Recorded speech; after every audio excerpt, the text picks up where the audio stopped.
That's the good news. Listen, this is the good news for the human race.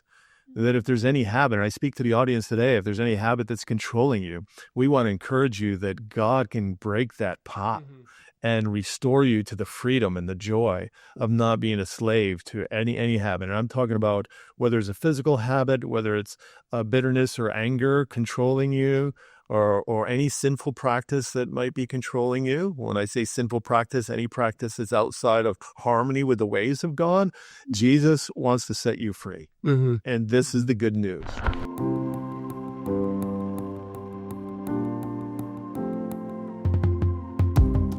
Hey, welcome to the Loveshaped Life podcast, where we see, experience, and live the wonder of God's love.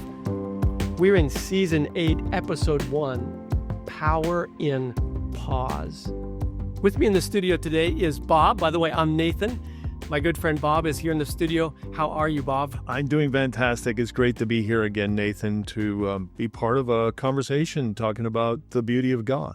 Absolutely. And we've got a special guest for this season, Jan. The cool thing about Jan is Jan does not have a pastoral background. And you know Jan, right? I do know Jan. I've known her for several years. And Jan, welcome to the studio. Thank you. Welcome to this podcast. We're excited to have you with us. Share with the audience a little bit about yourself. So I've known you for 5 years now, at least over 5 years. I'm from the States. I was born in the States. I was made in California. As I mentioned, I don't have a religious background. I'm in the legal field. I'm a lawyer. But I come to that field by way of many other different professions. I was in the Navy. I worked in the health tech space. And I'm just very excited to be here for this conversation. Well, thank you so much for coming. Yeah, we're looking forward to it. So we are picking up in the midstream of Jesus. We've called it the mountainside address, Jesus. So what's happening is Jesus has been gaining in popularity. The story is really carried best by Matthew, the gospel writer, Matthew, one of the disciples. And leading up to this is Jesus' popularity is really exploding, and not just exploding in Judea, but exploding across the region. People are coming for miles, like days of travel, to see this rabbi, this teacher, this healer. It's shaking up the world of his day. So he's gaining popularity, and it's getting to the place where he needs to really tell his disciples what this is all about. There's plenty of word on the street, lots of conversation about this guy, this Jesus, being the next revolutionary leader. This is the conversation his disciples are having. This is the conversation kind of running through the crowds. And Jesus needs to set the story, set the idea of the kingdom, the expectations of the kingdom, what he's doing. He's got to set that for the people. And so this is him officially introducing the kind of kingdom he's establishing. So we've been through what I would call the first third, the famous part of that first third of those opening lines, blessed are the poor in spirit. We talked through, there's 7, 8, 9 of those blesseds. We talked through that. That's the real famous piece. There's a few other famous parts of this speech. And in the middle section of the speech, Jesus talks about spiritual practices. And we're actually in that middle section, this middle third of Jesus talking about spiritual practices, one of which was Jesus teaching about prayer. So we talked about that last time. Jesus talks about prayer, the Our Father, as it's called in some circles. It's famous for a prayer. Sometimes when folks pray in groups, they'll pray this prayer together. Sometimes it's the only prayer a person knows who's not really familiar with religious background.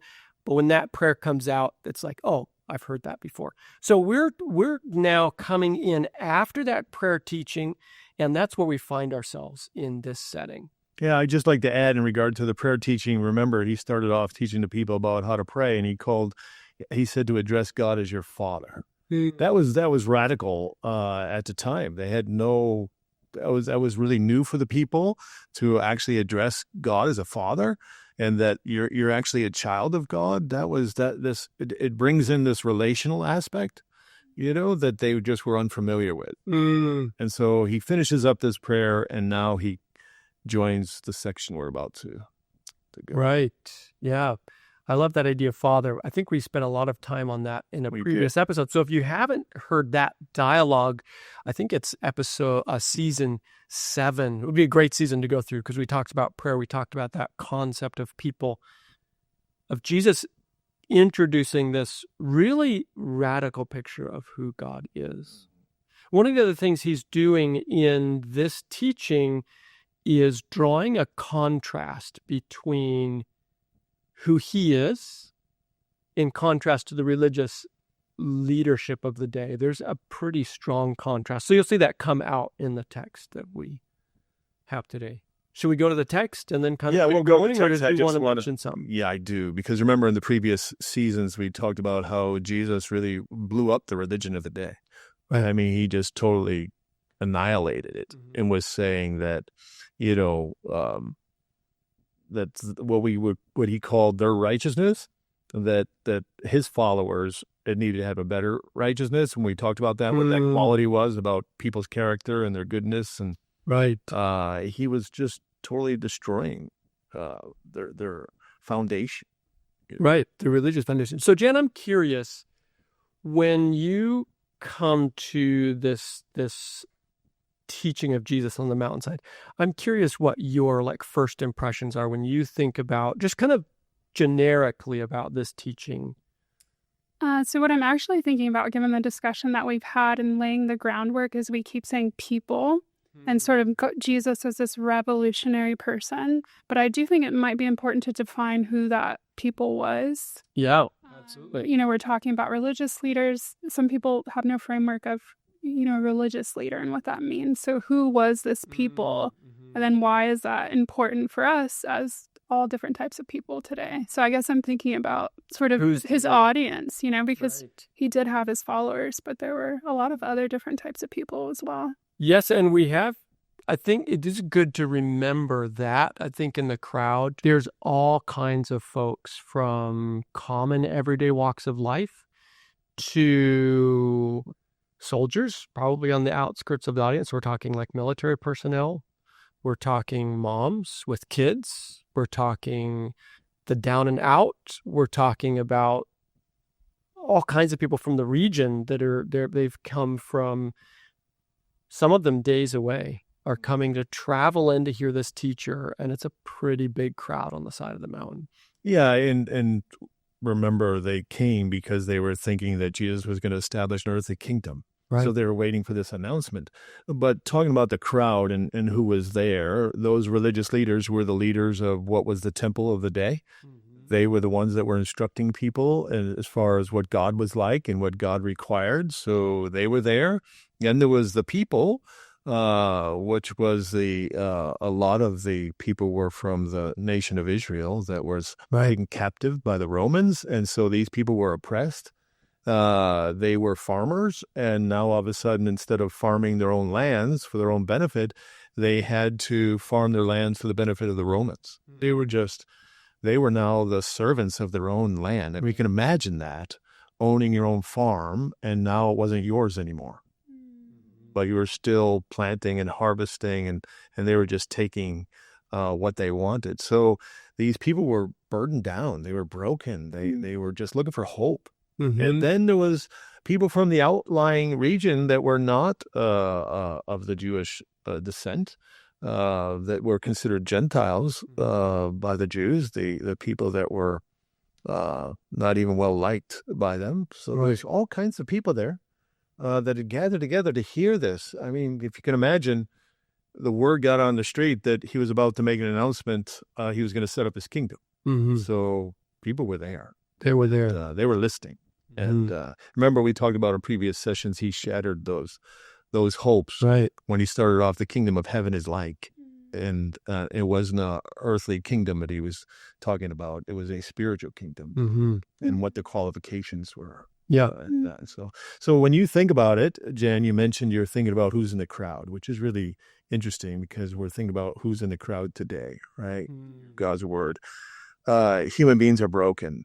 They're perplexed, they're challenged, they're questioning what life is all about. So human nature doesn't change. Our environment changes, but human nature and the needs I don't think changed at all. It's still the same type of people looking and longing for hope.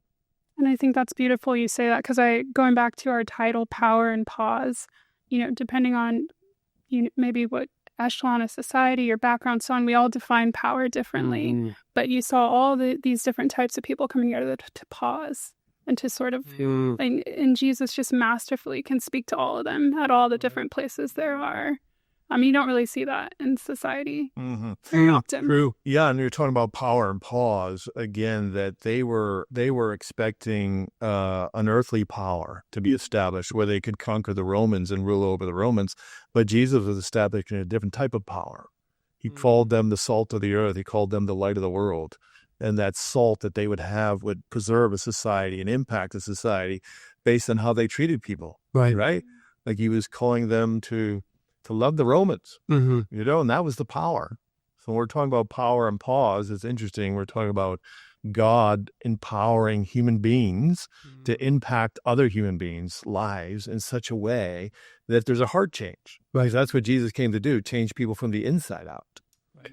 And this was another radical concept too, if I might add, because the religious teaching of the day it was all outward forms. Remember, we talked about that in previous sessions. It was outward forms, and Jesus comes along to flip it to the inside, right? That he wanted to change us from the inside out. And still today, it's still the same today. Exactly. Right? He said humanity needs a new heart to give us new purposes and new directions for living. Yeah. And I was thinking about that as you were talking. For me, the big thing here is that today's society is really about show. Social media, curated social media page. I mean, the truth is that almost without exception, a person's social media presence is not an authentic story of who they are. It's curated. It's the picture. It's the story of themselves that they want you to read, that they want you to see. It's not a genuine kind of slice of life. It's the slice of life that as curated for consumption. And, whether that's, and we talk about businesses, marketing, big thing about marketing and making sure that the public face is good. You look at some of the recent exposés, per se, that have happened in different industries, and how we find out that these people that have a polished exterior, that then behind it, actually, they've done some really awful things, and they just try to keep it out of the public eye. That was the nature of the culture back then. The religious leaders were, in that sense, just the same. They had this complex or very strong kind of theological structure, religious structure. They had these very public practices to demonstrate their religious zeal and religious credentials, but internally and behind closed doors, they were really corrupt. So that's the audience that Jesus is speaking into. As a religious figure, he's got to differentiate himself from the religious pretense, the religious, what was the word I used last time? Was this idea of religion as like for show, for display, and Jesus is looking at a different kind of religion. Inside out. Inside out, right. So that brings us to our text. Yeah. So where we were at, remember, was in our last session, we had talked about the prayer of the Our Father, right? So this is that he had just ended that, and then he's flowing right into this next verse that we're about to read. So maybe can you read that, Jen? I can read it. Okay. And when you fast, do not look gloomy like the hypocrites, for they disfigure their faces, that their fasting may be seen by others. Truly, I say to you, they have received their reward. But when you fast, anoint your head and wash your face, that your fasting may not be seen by others, but by your Father who is in secret. And your Father who sees in secret will reward you. So Jesus throws in this concept of fasting, right? So maybe we can just unpack how fasting was used back then, right? Yeah, I think that's good. I think the one thing I was going to mention here about the hypocrites before we get to that is the idea of, I heard this term used, and maybe, I don't know if it's like a common term, but virtue signaling. So virtue signaling being like if there's, let's say there's an event that happens somewhere on the streets of America. And so, and it's this event that's like politically and morally charged, and everybody rushes to their social media to make some kind of declaration of their position on the issue. And so I've heard it called virtue signaling. It's like, I'm going to make this statement on social media because I want people to know that I'm against that thing or in favor of that person. It's not really a genuine reflection necessarily of how they live their lives, but it's them putting out this public image of how they want to be perceived. And that's what's happening here. These religious leaders, they were going through like these motions. I love the language, and I want you to talk to us about fasting in a minute, but I love the language that they were gloomy. So these were the religious leaders. When it was time to look like they were like into the fast, they would make sure their face was like downcast. This was not how they really felt inside, but when they went out in public, their face was downcast. They didn't do the normal rituals for like showering, as we would think of it today, showering and doing your hair. They would just look disheveled and make sure that to the onlooker, it was very clear that they were in the midst of a religious practice called fasting. They would like make facial expressions, just again, very public display. It was a performance, a spiritual performance, religious performance, to look like they were in this mode of fasting. Yeah, and while we're on that subject, before we get into fasting, you're talking about the hypocrites, right? Yeah. You look at the Gospels and the story as it plays out. Jesus often referred to the religious leaders of the day as hypocrites. I mean, straight up, right? Yeah. He used that word on a number of occasions. And if you look at the definition of a hypocrite, it's a person who puts on a false appearance of virtue or religion, person who acts in contradiction to his or her stated beliefs or feelings, right? So you're seeing one thing, but really they're doing something else. That's what a hypocrite is. Yeah. That's what he's calling the religious people today. So when he's bringing this issue here about when you fast, don't be like the hypocrites, this isn't the first time he's mentioned this in this speech. Because, just going back to our previous session, before he taught the people how to pray, he started off here. He said, take heed. It's in Matthew chapter 6, verse 1. He said, take heed that you do not do your charitable deeds before men to be seen by them. Otherwise, you have no reward from your Father who is in heaven. No. Therefore, when you do a charitable deed, do not sound a trumpet before you, as the hypocrites do in the synagogues and in the streets, that they may have their glory from men. But surely I say to you that they have the reward. So just a little bit before, he talks about the hypocrites again in regard to their charitable deeds. And then he goes on and he says and when you pray, you shall not be like the hypocrites, for they love to pray standing in the synagogues and on the corners of the streets, that they may be seen by men. Surely I say to you, they had the reward. So 3 times he mentions here in a very short period of time that the religious leaders, their practices are hypocritical, right?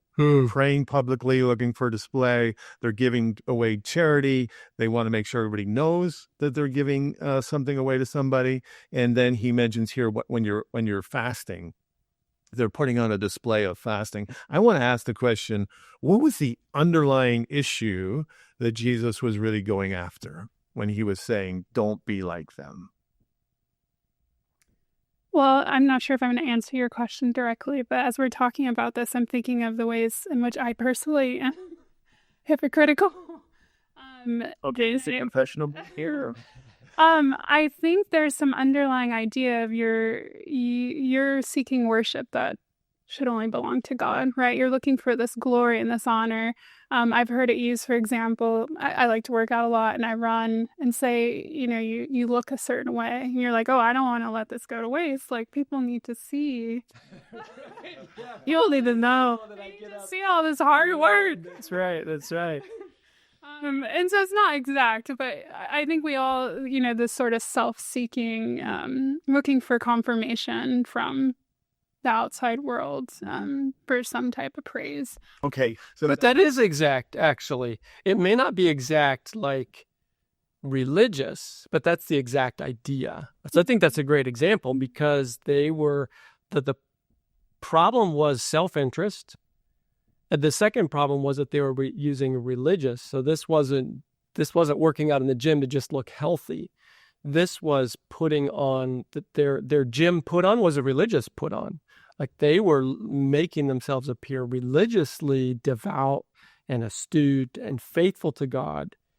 And that was the thing that they wanted to be honored for and recognized for. Okay. But the same motivation, exactly the same motivation. So back to my question, and that was a great illustration, but why was Jesus attacking it so much? Why was this so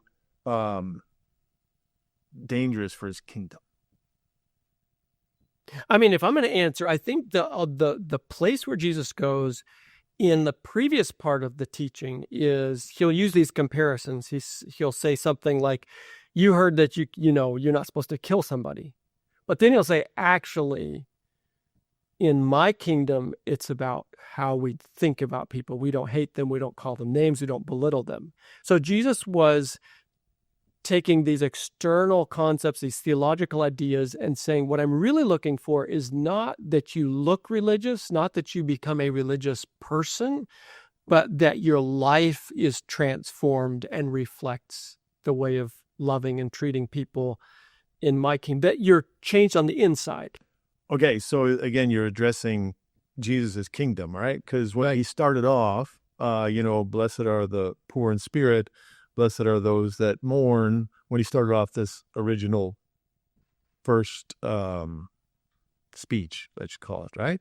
On the mountainside, he's talking about his kingdom, and he's talking about blessed are those who see their need, blessed are those that mourn, blessed are the meek, right? He's talking about meekness being a high place in his kingdom. Meekness is the opposite of self-seeking here. Right. So when he's calling out the religious leaders, he said, look, this self-seeking is not part of my kingdom, right? Mm-hmm. My kingdom is about other seeking, right? About looking out for others and this unselfish spirit. Mm-hmm. And instead of glory, they were receiving their reward because they were getting their glory from men, right? Yeah.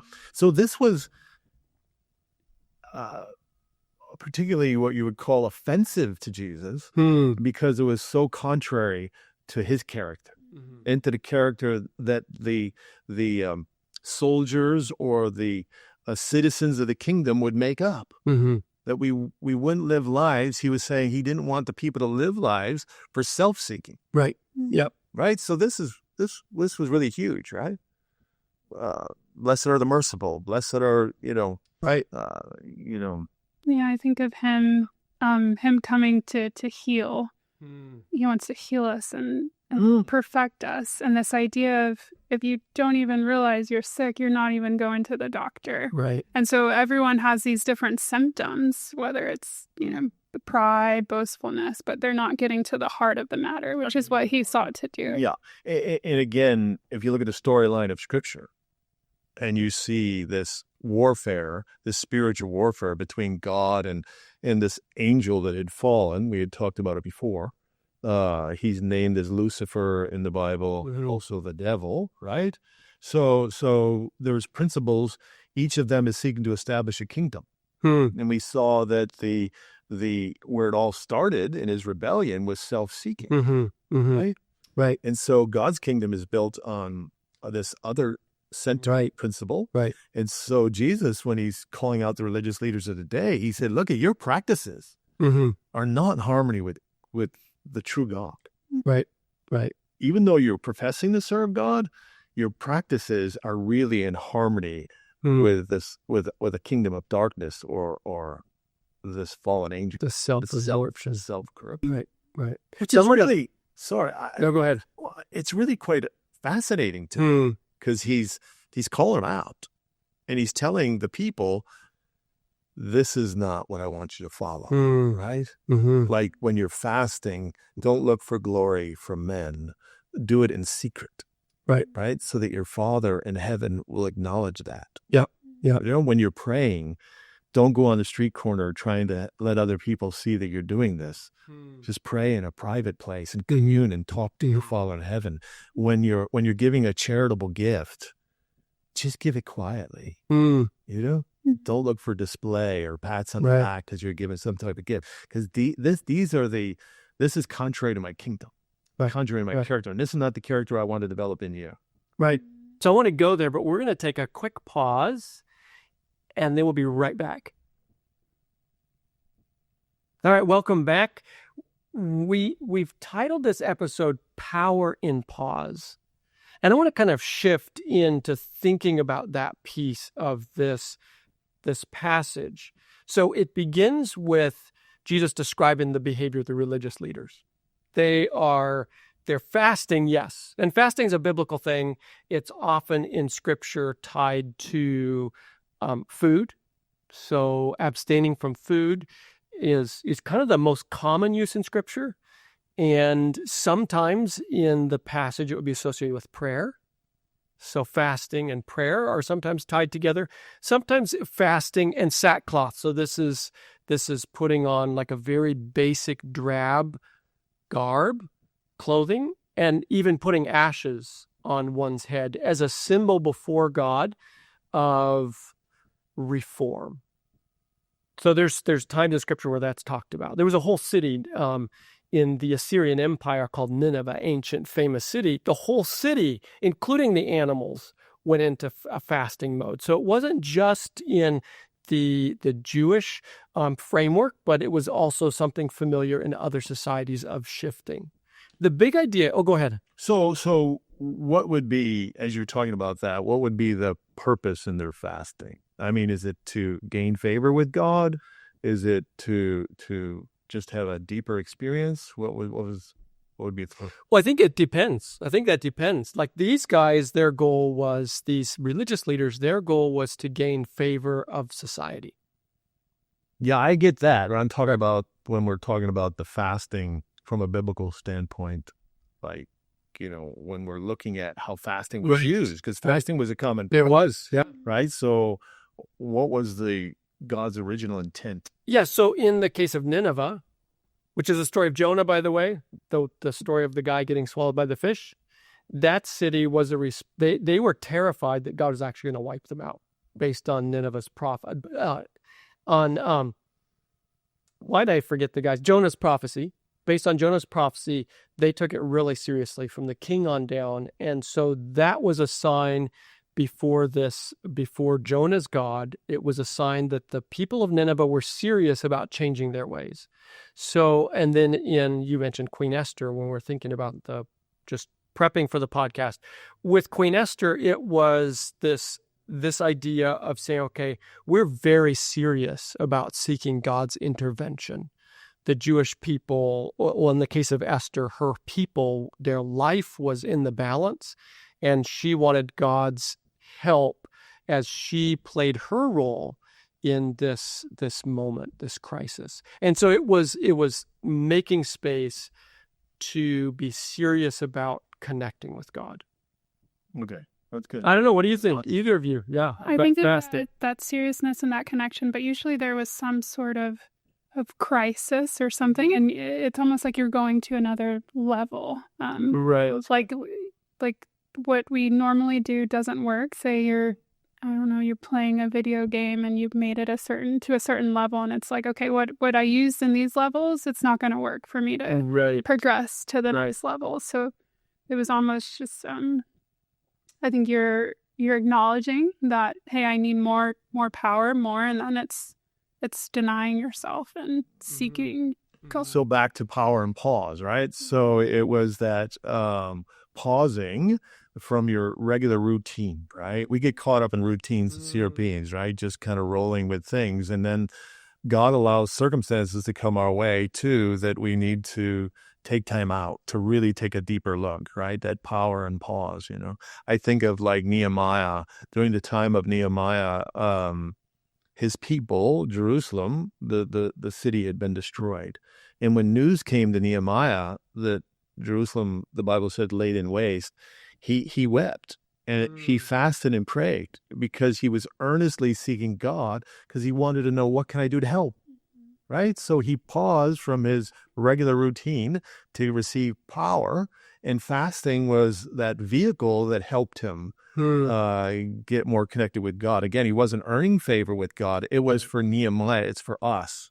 Fasting is for us to go deeper with God, right? And like you mentioned, Jen, about you're seeing your need, right? You're humbling yourself before God and getting focused. Right. I see from a biblical standpoint, fasting was getting focused with God, right. To go to that next level. Like you mentioned, you used a video. It's almost sort of like going up to him, not bringing him down to us. And I think sometimes you can get in a rhythm where, That's good. You're not seeing what's directly in front of you. Yeah, again, because looking at the storyline of the Bible, the relationship, God is a relational being. This is a relationship, right? It's not God as an authoritarian figure and we've got to earn his favor, so I need better fast in order to get my life together. No, this is about going into a deeper experience with God, Right. like knowing him in a deeper level. That's the beauty of it. Yeah. I do want to say, I think of like if you have a partner and you guys have a routine where you wake up and you do the kids, you go to work, but then maybe once a month you like do something special to really sort of deeply get to know them and to reset and to see where you are. Yeah. No, that's good. Yeah. And I think too, in the text, what's interesting is Jesus brings out this principle that when we do something religiously for the likes and subscribes, the attention it gets us, once whatever practice we do is for external benefit, like immediate feedback, the practice itself completely loses its value except for whatever immediate kind of social credit we get. So what the idea then was that when we pull a spiritual practice out of the limelight, what it does is it allows us to focus on the purpose of that spiritual practice. Because Jesus says, instead of doing the fasting in this case, and making external changes so people know that you're fasting, he says, make sure that nobody can tell. So get ready for the day. Like if every day you fix your hair up, you get your shower, and you shave and all this. He's like, make sure that the day you're fasting, you do exactly the same thing. So when you go to work, nobody in the office knows that you're fasting. So when you're at the, walking about in town, nobody knows you're fasting, because when we engage in spiritual practice purely for the space it creates for us to connect with God, purely for the moment of pause with God, Jesus says that's when this has power. Spiritual power, transformative spiritual power, happens when the thing we're doing is purely for its connection potential with God, not for any external benefit. Life is a journey, and at Loveshaped Life, we believe it is a journey best taken with God's love as your guide. As a crowd-funded organization, we're committed to helping you navigate this journey. Our growing suite of resources offers insights for spiritual growth. These resources include a weekly inspirational email, engaging podcasts, insightful blogs, coaching support, a growing online course library, and more, each designed to give you guidance for life. But we can't do it alone. Your support helps us reach more people with the message of God's transformative love. Visit loveshaped.life today to join our community and join our growing crowd of financial supporters. Together, we can experience the shaping power of love. Loveshaped Life, your partner in the journey of seeing, experiencing, and living God's love. Okay, so my question is, like, when we're talking about fasting, right? You're talking about fasting. Most people perceive of fasting as fasting from food, right? But is that the case? Oh, man. So, no. I mean, I don't know. What do you think? It's not. So I personally will do food and prayer, but I have friends. I know people who will fast from social media, fast from anything within their routine that they just want to pause from. So I don't think it has to be food. Yeah, it doesn't have to be food, right? So, it's good to realign ourselves, make sure along the way. I think fasting is a healthy practice for realignment, that we had talked about. So it's not just limited to food, like you said, social media. I've known a number of people that have fasted from social media as well, just not because they were against social media or anything. They just wanted it to find its proper perspective in their life, proper place in their life. So, like you mentioned that you fast from food in prayer. Share with us about that as an experience for you. I do. And maybe to contrast that, so I do maybe some form of intermittent fasting, so where I don't eat for longer periods of time throughout the day. And that's just something that I do for health reasons. But I find when I'm fasting from food and praying throughout the day, it unleashes like a power. It's like veils are released from my eyes, and a lot of times you can only see what's in front of you, and you get in this rhythm. But it's when I pause, it's like I think of if a kid's running around and you're trying to tell them something, but they can't be still, so you can't even give them direction. It's good. Whereas when I fast, I can hear God. I'm talking to God. I'm paused enough to sort of, it cuts out all the noise. Mm-hmm. That's what I found. It's interesting you mentioned, I'm just to unpack this journey a little bit, that you're fasting through the day and seeking God maybe in a deeper way where you're praying a little more, and God is like unveiling things, pulling back the veil, so to speak. Why do you think that experience is happening to you in that deeper level? I know you mentioned kids. Maybe it's back to like the kids versus just your regular daily routine. Aren't you praying through the day, say, on your daily routine? I mean, how does this... Something about the hunger, that food aspect unveils like a spiritual world that like you don't know it exists. Yeah. Like you are reciting verses, you're petitioning to God, something about going without food. It seems like you can smell food more. Like it almost takes you to like a different battlefield, like a spiritual battlefield. So there's a type of almost cleansing happening, would you say, in your life, or clearing up your perceptions? Getting clarity. I think that would be the word, right? You're getting better clarity, Truth becomes more apparent, like an eternal truth, not just like, I was a math major, so I liked like 2 + 2 = this. And we have these, truths that we see around us, but there's these spiritual truths that become very clear. You can be more introspective about stuff that's happened to you, and maybe cycles that I've been trying to get out of that I can't understand. It brings a clarity that I haven't found anywhere else in life. That's awesome. And no, it's beautiful, because this is what we're talking about, the practice of fasting and power and pause, right? To experience that. Because just listening to you, it seems like that was the result, right? You feel like you're being empowered more because you're getting connected closer to God, and things are clearing up for you. Yeah. It's beautiful. So recently, a simple thing, it was a group of us, including Elton, our production guy, who's over here behind the cameras. We did a month of no desserts and no snacks, right? So it was a group of us in a group chat. And the value of it for me, from my perspective, was reestablishing self-control. Sometimes we develop habits and they just creep up on us, and they gain a greater control of us, and just staying away from that helps to put things back in its proper perspective, like power and pause. Like God is like, give me the power to realign control over appetites, which is a huge thing for us as human beings. It's the greatest of our senses. It's been the area, if you look at the storyline, where the devil has attacked human beings to take them down, gaining control of the appetite, gaining control of all the other senses, in our body. So that was the value. Yeah.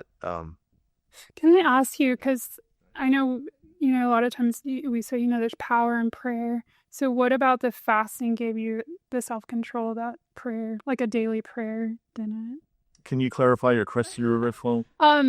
Well, you mentioned that self-control piece, and I guess just understanding what do you think within the fasting gave you sort of the self-control that you couldn't. No, that's good, because like with anything, because we're talking about fasting from social media, perhaps it's out of control. I have a gentleman that I know that sometimes he fasts from sports because he feels like he's watching it too much, right? And he wants to put it back in his proper perspective. So where that power to gain control again was gaining victory over not reaching for something when you normally have been reaching for something, gaining victory when your taste buds are saying, okay, you're done eating now, let's go for dessert, right? You ever say, so saying no to that, I think saying no is a healthy thing for us as human beings. So that helps put the control back. So now that the month is over, it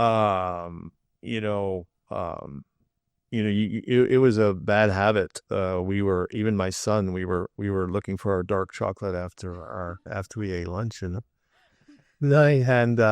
even he is like now not going in that direction, right? Yeah, that's cool. Yeah. So does that answer your question? It does. Yeah, I think about the habits. I think they say 21 days to develop the habit. Yeah, because remember, the Bible talks a lot about temperance, right, and self-control and the value of self-control. And so Jesus, temperance being self-control. Don't eat stuff. Don't consume stuff that's bad for you, and the stuff that's good for you, use it wisely. Yeah, Solomon talks about not too much honey. And moderation at all things. Moderation and just being in control. Our habits are what builds the character. And so when we have healthy habits, we can be in control. We don't want to be slaves. God doesn't want us to be slaves to anything. That as far as things that would be destructive for us. So temperance, putting self-control back into us as human beings is a gift from God. And this is part of the mission of Jesus in restoring us back into this relationship with God, is restoring self-control back into man.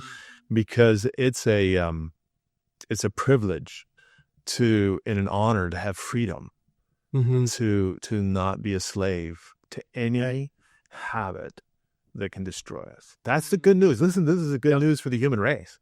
That if there's any habit, and I speak to the audience today, if there's any habit that's controlling you, we want to encourage you that God can break that pot and restore you to the freedom and the joy of not being a slave to any habit. And I'm talking about whether it's a physical habit, whether it's bitterness or anger controlling you, or any sinful practice that might be controlling you. When I say sinful practice, any practice that's outside of harmony with the ways of God, Jesus wants to set you free. And this is the good news, right? That humanity doesn't need to be a slave. So as far as the fasting goes, of anything, I think there's those little increments of doing to restoring self-control and breaking perhaps things that have held us in its grip. Yeah, one thing that's going through my mind as I'm listening is this idea for me of... Well, before you go there... Yeah, go there. I got to remember it. I want to say that you've been talking to me about a little device that you've been using to help you gain self-control in regard to social media. Oh, yeah. Perhaps you can share with us that little device.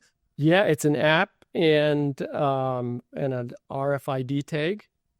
And between the two of them, it creates it gives you a way to lock down your phone, so you can't access apps unless you can physically be present with the device to make those apps available again.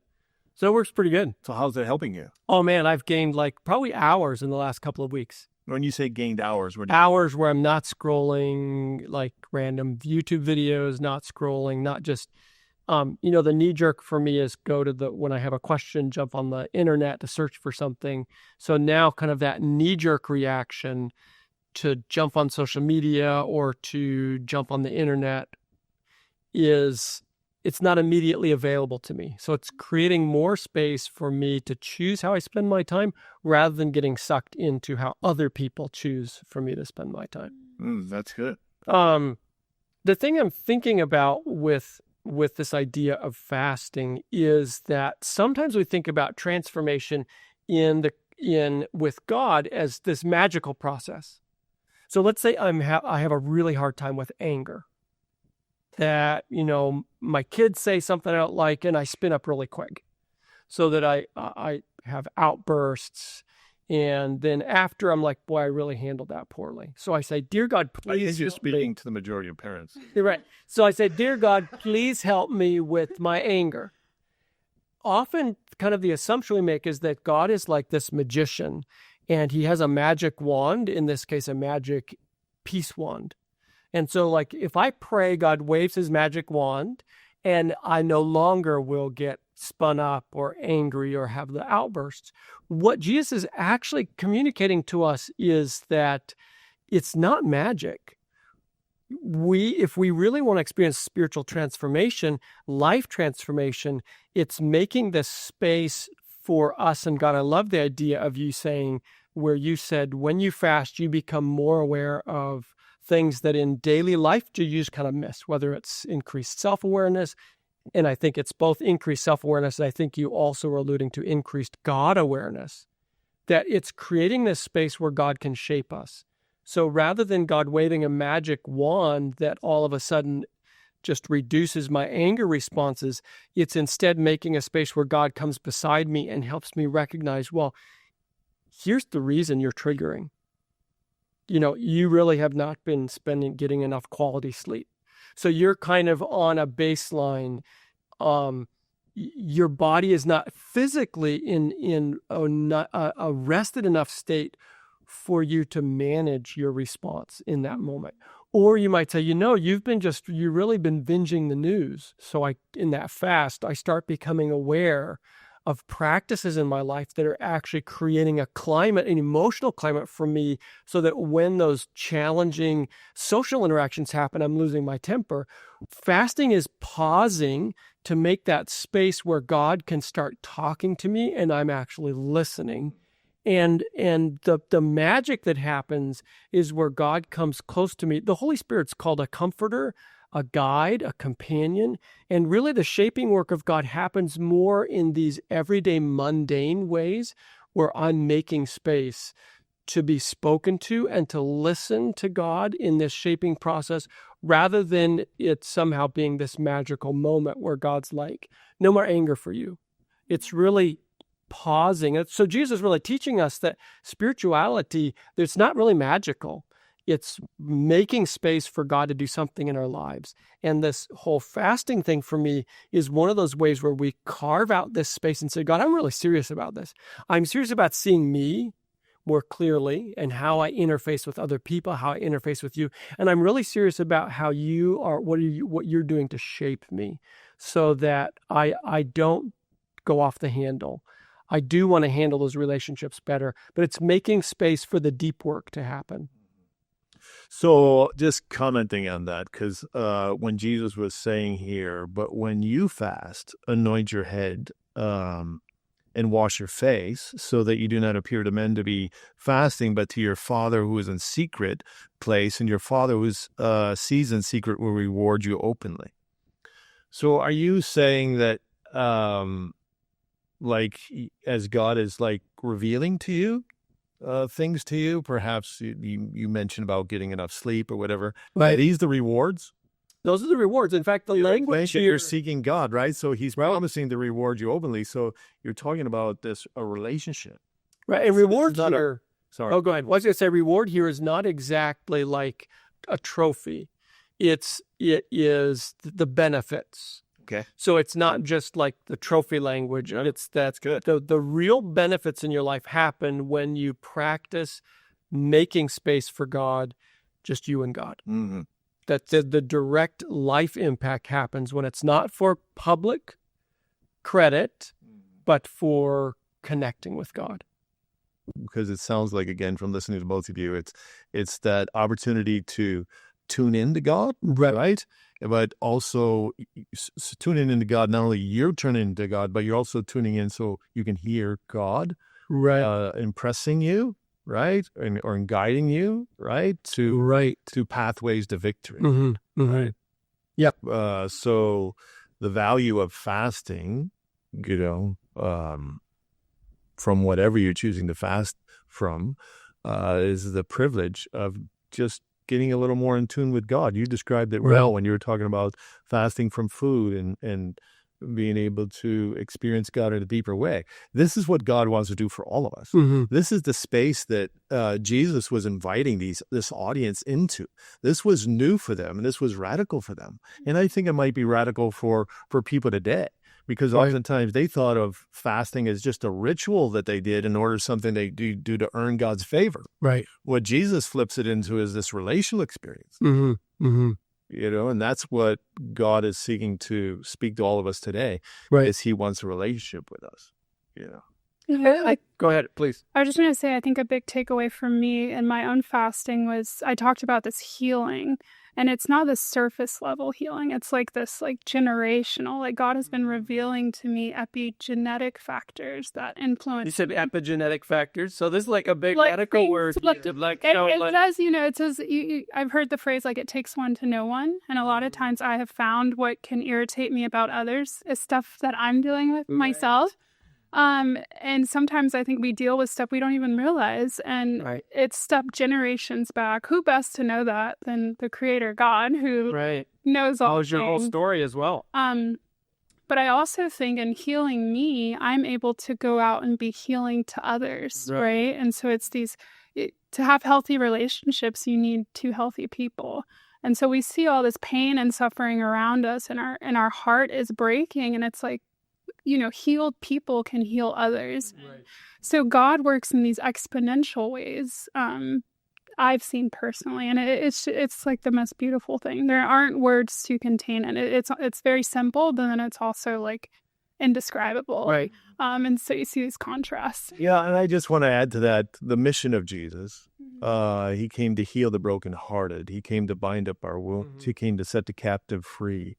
This is what He came to do. So as you're talking about that, we're talking about that experience that He's offering us in the journey, right? Just like, you were mentioning as far as, this process instead of God speaking to you and guiding you, right? And you're talking about things from generations, right? That God's revealing. He's bringing healing, right? He's bringing healing to you. And this is what He came to do. This is the good news against humanity. This is the Savior of the world. These are the practical aspects of what Jesus has made a way for. Right. And I think it's huge for us to really emphasize that the healing process, again, is God working in the flow of our lives. It's not some magical moment where we have this supernatural encounter. I'm a believer in miracles. There's miracles in scriptures. In Scripture, miracles in the story of Jesus, but the most common way of transformation is the long road of walking with God, of self-discovery, and of trusting His shaping process. I wanted to just momentarily... Sorry, I want to add to that. Yeah. I think it's just as much of a miracle. It's just as much of a miracle, but it's a different kind of miracle. Yeah, it is. From an instant miracle to this miracle of this walking with God. Right. And the healing process is taking place. So that is a miracle in itself. It is. And I think we've been talking about the relational aspect, which to me means it's a journey. So there's, it's no I'm healed. There's constant growth. And I think any of us in relationships, it's not going to be, I did that good thing for you. I'm not doing anything else. It's who wants a friend like that? This is a journey. Yeah. So the healing just gets better and better, sweeter and sweeter. So the thing I wanted to mention is mindfulness and meditation are actually really common practices, very widely accepted. And the kind of the underlying concept, if you look at the Buddhist concept of meditation, is this idea of focusing into the moment and of detaching and kind of just being instead of having a lot of distractions in life, instead of being attached to expectations, my expectations or others, I'm coming to this place of just being at peace with what's happening. The thing I want to contrast here is that, so in part, fasting, there's some similarity there, right? In the sense that I'm detaching and that I'm kind of focusing into the moment. The thing for me that stands out is that what I'm doing with the process doesn't end with just detaching and coming into the moment. Coming into the moment is a space for encountering the supernatural. So for me, that's the powerful difference, is that I'm not just practicing mindfulness. I'm not just practicing coming into this space of being at peace, but I'm making space for an encounter with the supernatural. And for me, that's what you mentioned, these powerful experiences with God, because as you're practicing fasting, as you're practicing pause, it's not just you figuring out a way to live life better. It's you making space for a supernatural encounter with a supernatural being who is coming into shape and walk with us and transform us. For me, that's a radical difference between like just the practice of mindfulness or the practice of meditation that's really common today, is that in the way of Jesus, it's the belief that we're coming close to a supernatural being who's forming and shaping us. So we're opening our lives to someone who has the capacity to transform and shape us in ways that we cannot do on our own. And I think that's an important contrast. So there is this idea that's similar. We're making space, we're simplifying, we're focusing and removing distractions. But the point is for a connection to flourish. And that for me is the power of the way of Jesus. I mean, what do you think about that as far as a contrast between... We need like 30 more minutes. I did have some like questions about what she said, but again, I think we need a lot of time to delve into that. So maybe we should wrap it up. I think it might be a good idea. Yeah. So what do you see today? What's the big C? I think I see a God who again is seeking to teach us all not to follow the principle of self-glorification, but to follow the principles of relationship with Him for this healing experience, so that we can be, like Jan mentioned, we healthy people can help build healthy relationships, right?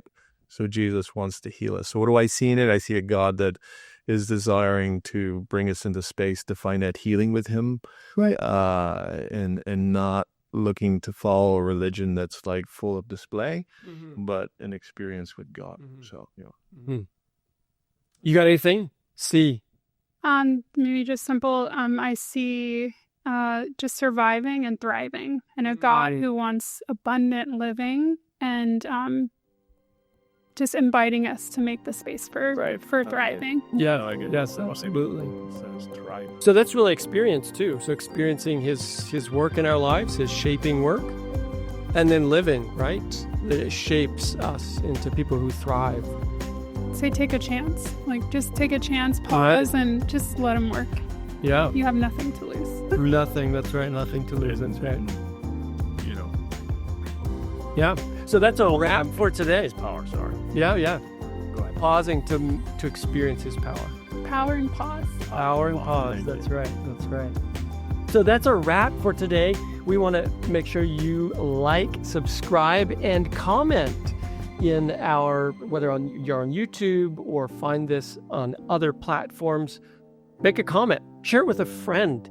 And until next time, lean into the Loveshaped Life.